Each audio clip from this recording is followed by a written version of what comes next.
In the dense jungles of Vietnam, an expert Vietnamese soldier was searching for American soldiers through his sniper scope. Suddenly, he spotted a slight movement about 700 yards away. He brought his finger to the trigger, ready to fire. But in that very moment, a bullet came toward him, piercing straight through his rifle scope and passing through his eye. Sounds like a scene from a Hollywood action movie, right? But this actually happened in the jungles of Vietnam. Today, we're talking about one of America's deadliest snipers, Carlos Hathcock, on whose head the enemy had placed a massive $30,000 bounty. He made one of the most impossible shots in sniper history and set a world record that remained unbroken for 35 years. His story is enough to give you chills.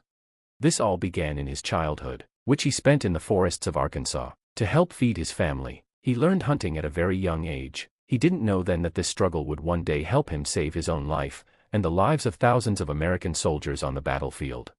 In 1959, Carlos joined the United States Army. By 1965, he had already won the prestigious Wimbledon Cup for long-range shooting in the U.S. When he was sent to Vietnam as a military policeman, he didn't like sitting at base doing guard duty, he wanted real action. When Captain Land learned about Carlos's shooting skills, he immediately recruited him into his sniper team. He was deployed near Da Nang at Firebase Hill 55. There, Carlos quickly demonstrated his skill, taking down 3 Vietnamese soldiers on his very first day. For most soldiers, the jungle was hell, but for Carlos, it felt like a game. One day, an American officer approached him with a secret mission, one with less than a 1% chance of survival. A North Vietnamese female officer, known as the Tiger Lady, was brutally torturing captured American soldiers. Without hesitation, Carlos set out alone. To reach her base, he had to cross about 1.5 kilometers of open terrain. He decided to crawl on his stomach the entire way. It didn't take hours, it took 3 to 4 days and nights, with almost no food or water. At one point, enemy patrol guards came extremely close to him. One mistake, and he would have been dead, but they passed by without noticing him. Finally, he reached his position. At dawn, as the Tiger Lady stepped out of her camp, Carlos fired. 1 shot, 1 kill. But now came the hardest part, escaping alive. After the shot, chaos erupted in the camp. Bullets were flying everywhere. But Carlos stayed calm. Inch by inch, he crawled back the same way he came. Later, a Vietnamese soldier reported seeing a hat in the jungle, with a white feather on it. That white feather became a symbol of fear among Vietnamese troops. To take revenge, a team of expert Vietnamese snipers was deployed to hunt the white feather. Among them was a deadly sniper named Cobra. The next day, Carlos returned to the jungle with his spotter, John Burke, his close friend. They took position in the dense jungle, unaware that Cobra was hiding about 700 yards away. When John slightly shifted position, the movement gave away their location. Cobra aimed. But Carlos noticed a reflection from Cobra's scope. Without hesitation, he fired.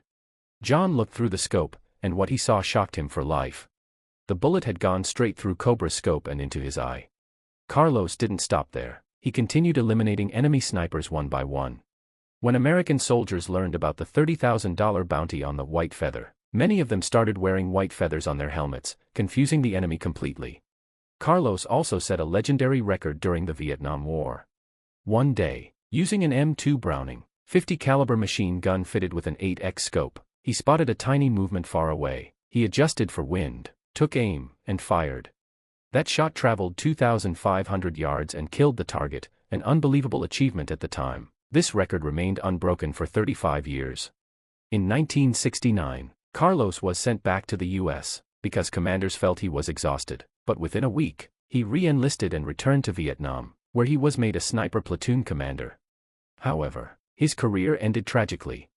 On September 16, 1969, the armored vehicle he was traveling in ran over an anti-tank mine. A massive explosion turned the vehicle into a fireball.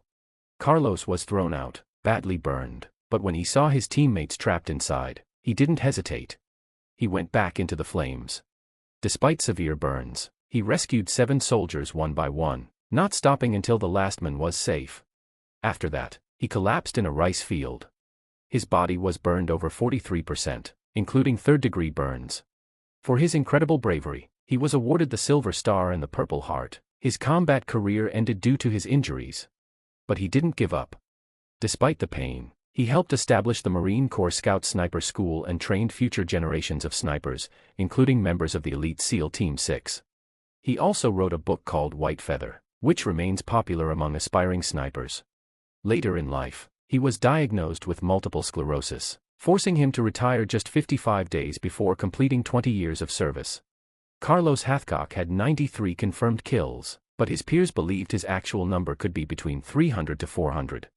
On February 22, 1999, at the age of 56, he passed away in Virginia. Even today, in his honor, top snipers are awarded the Gunnery Sergeant Carlos Hathcock Award. So, what did you think of this true story? Let me know in the comments, and if you want to see more videos like this, don't forget to subscribe to the channel or follow the page if you're watching on Facebook.